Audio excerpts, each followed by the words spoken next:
आपके लिए प्रश्न है टाइम एंड वर्क का, जो आपके एग्जाम में पूछे जाते हैं। इंपॉर्टेंट प्रश्न है। कीजिए, प्रश्न देखिएगा। किसी कार्य को ए अकेला 16 दिन में तथा बी अकेला 12 दिन में पूरा कर सकता है। ए ने कार्य शुरू किया एवं वे एकांतर दिन वह कार्य करते हैं तो संपूर्ण कार्य कितने दिन में समाप्त होगा। समझिएगा ध्यान से। ये कार्य को शुरू कर रहा है, कार्य जो हो रहा है वो एकांतर दिन पर हो रहा है, यानी एक दिन ए करेगा तो दूसरे दिन बी करेगा, तीसरा दिन फिर ए करेगा तो चौथा दिन बी करेगा। ऐसे प्रश्न है। तो कह रहा है कि पूरा काम कितना दिन में समाप्त होगा। देखिएगा, ए अकेला कार्य को कितने दिन में कर रहा है, तो कहिएगा ए अकेला कार्य को आपका 16 दिन में कर रहा है, और बी कितना दिन में कर रहा है, तो कहिएगा 12 दिन में कर रहा है। तो 16-12 का एलसीएम निकाल लीजिए, वही आपका टोटल कार्य हो जाएगा। तो 16-12 का एलसीएम हो जाएगा 48, क्योंकि 48 ऐसी संख्या है जो 16 से भी विभाजित है और 12 से भी विभाजित है। चलिए, अब ए का कार्य क्षमता निकालिए एक दिन का, तो कहेंगे 16×3=48, यानी एक दिन में 3 काम करेगा, और बी जो है एक दिन में 4 काम करेगा, दोनों मिलकर 7 काम करेंगे। ठीक है, यहां तक कोई प्रॉब्लम नहीं। अब आगे समझिएगा।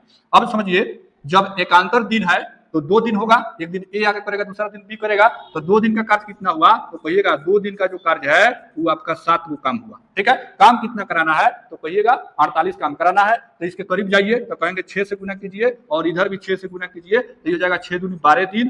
तो 12 दिन में कितना काम, तो कहिएगा 42 काम हुआ। ठीक है, काम हमें कराना है 48 काम। अब समझिए, अब हम देखेंगे कि जो पहले ए काम शुरू कर रहा है, तो पहले दिन ए करेगा, दूसरा का दिन बी करेगा, तीसरा का दिन ए, चौथा बी, पांचवा ए, छठा दिन बी, सातवां दिन कौन आएगा, तो कहिएगा ई आपका आएगा कौन, तो ए आएगा। उसी तरह 8वां दिन, उसी तरह 9वां, 10वां, इस तरह देख लीजिएगा।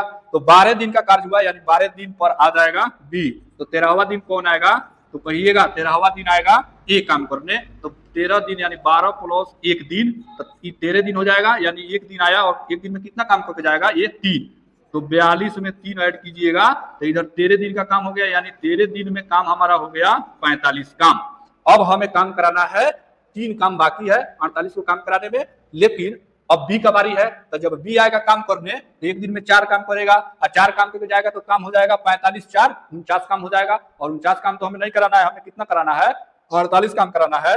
तो हम बी से क्या कहेंगे, तो बी से कहेंगे जो भाई साहब आप आइए और आप 3/4 दिन काम कीजिए। तो ये 3/4 दिन में 3 काम करके जाएगा। एक दिन में कितना काम करेगा, एक दिन में देखिए, एक दिन में इसको काम करेगा ना है 4 गो, लेकिन हमको 4 काम नहीं करना है, 3 काम कराना है। तो कहेंगे 3/4 दिन में आओ, 3/4 दिन में कितना काम करेगा, तो कहेंगे 3/4 गुने 4, यानी 4 से 4 कट जाएगा, यानी 3 काम करेगा।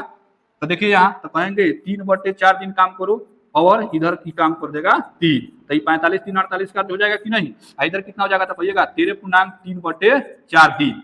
तो 13.3/4 दिन आपका आंसर हो जाएगा। देखिए ऑप्शन हो जाएगा डी करेक्ट। तो ऐसे प्रश्न को इस टाइप से बनाए जाते हैं। बहुत आसान प्रश्न है, प्रैक्टिस कीजिएगा।